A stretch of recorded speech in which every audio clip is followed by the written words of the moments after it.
Assalamualaikum warahmatullahi wabarakatuh. Selamat pagi semuanya. Perkenalkan, saya Fiska Isnaini, NPM 1913023001.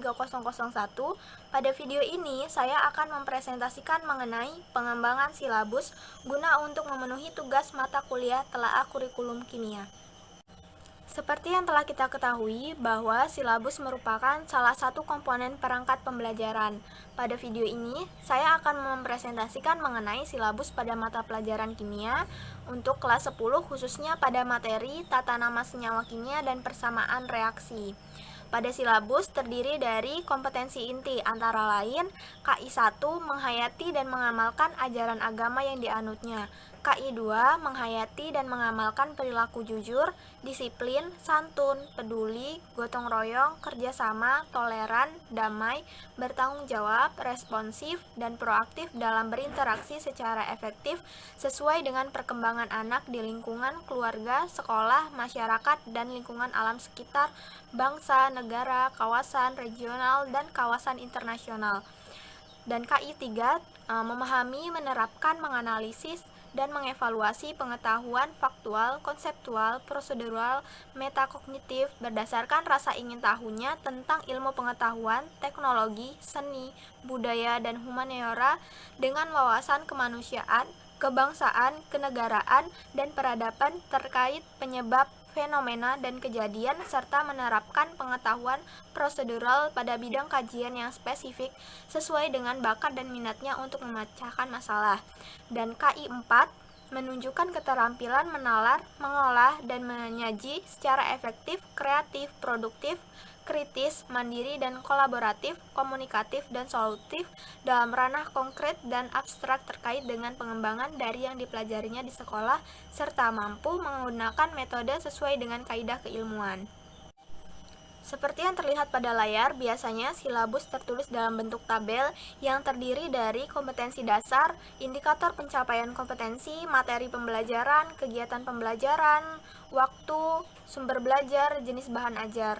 Yang pertama yaitu kompetensi dasar. Pada materi tata nama senyawa dan persamaan reaksi itu memiliki kompetensi dasar 3.10 yaitu menerapkan aturan IUPAC untuk penamaan senyawa anorganik dan organik sederhana, dan KD 4.10-nya menalar aturan IUPAC dalam penamaan senyawa anorganik dan organik sederhana.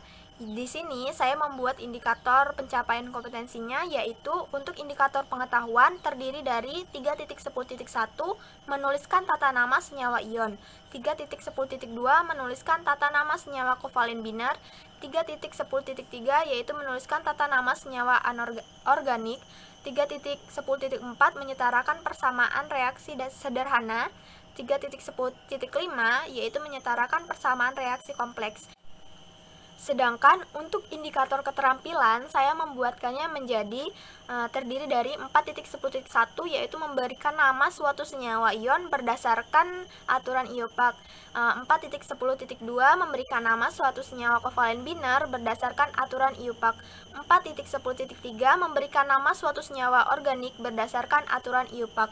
Dan 4.10.4 menyajikan hasil persamaan reaksi yang setara.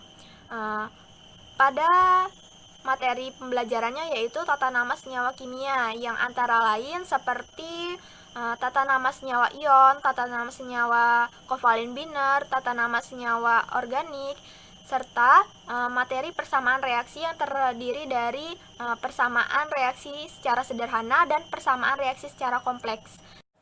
Kemudian untuk kegiatan pembelajarannya saya membuatkan pertama guru akan menampilkan gambar garam dapur dan air, dan kemudian guru akan memberikan pertanyaan kepada siswa terkait nama garam dapur dan air. Maksud bertanya di sini untuk membangun konsep pada siswa bahwa suatu senyawa itu memiliki namanya masing-masing. Kemudian selanjutnya guru akan mengaitkan pembelajaran ini dengan pembelajaran yang telah lalu yaitu khususnya pada materi ikatan kimia. Kemudian guru akan memberikan LKPD atau lembar kerja peserta didik serta buku paket kepada peserta didik. Kemudian guru akan membagi peserta didik menjadi beberapa kelompok secara heterogen. Kemudian peserta didik dalam kelompoknya saling berdiskusi untuk mendiskusikan pertanyaan-pertanyaan yang terdapat pada LKPD untuk tata nama senyawa kimia. Misalnya terdiri dari pertanyaan mengenai tata nama senyawa ion, tata nama senyawa kovalen biner, tata nama senyawa organik. Kemudian di sini jika siswa tidak kurang paham atau bagaimana, siswa dapat mengajukan pertanyaan kepada guru, dan di sini guru akan memberikan penjelasan atau membimbing siswa. Kemudian selanjutnya, setelah selesai mengerjakan lembar kerja peserta didik ini, setiap kelompok akan mempresentasikan hasil kerjanya. Dan di sini jika terdapat jawaban-jawaban dari siswa yang kurang tepat, maka guru akan memberikan penguatan terkait penamaan tata nama dari suatu senyawa. Kemudian untuk materi persamaan reaksinya, pertama guru akan menyajikan persamaan suatu reaksi. Kemudian guru memberikan pertanyaan mengenai persamaan reaksi tersebut, misalnya apakah reaksi ini sudah setara atau belum. Kemudian guru akan memberikan buku paket dan LKPD atau lembar kerja peserta didik kepada peserta didik. Kemudian peserta didik kembali dengan kelompoknya masing-masing dan berdiskusi mengenai pertanyaan-pertanyaan yang terdapat pada lembar kerja peserta didik dengan bantuan buku paket. Kemudian jika ditemukan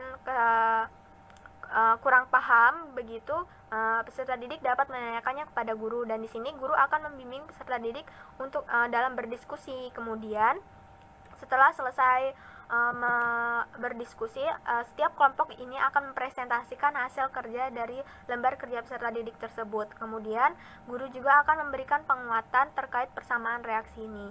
Kemudian di akhir, guru akan mengadakan games, yaitu melalui Kahoot terkait materi tata nama senyawa kimia dan persamaan reaksi. Nah, di sini peserta didik yang mendapatkan poin tertinggi. Apresiasi tersebut misalnya bisa berupa hadiah ataupun penambahan nilai. Kemudian untuk alokasi waktu, seharusnya di sini terdapat kolom alokasi waktu lamanya kegiatan pembelajaran. Misalnya 2 kali 45 menit. Kemudian untuk sumber belajarnya di sini saya menggunakan buku, dan jenis bahan ajarnya saya menggunakan buku dari Unggul Sudarmo, yaitu kimia untuk SMA kelas 10, penerbit Erlangga. Kemudian juga saya membuatkan lembar kerja peserta didik, dan di sini saya menggunakan website Kahoot untuk gamesnya. Kemudian pada bagian akhir silabus, di sini juga guru harus mencantumkan seperti tempat dan tanggal, serta mencantumkan tanda tangan dari kepala sekolah dan guru mata pelajaran kimianya. Demikian presentasi yang bisa saya sampaikan. Kurang lebihnya saya mohon maaf. Banyak sekali kekurangan dari presentasi kali ini. Oleh karena itu, saya mohon kritik dan saran dari teman-teman. Atas perhatiannya, saya ucapkan terima kasih. Saya akhiri.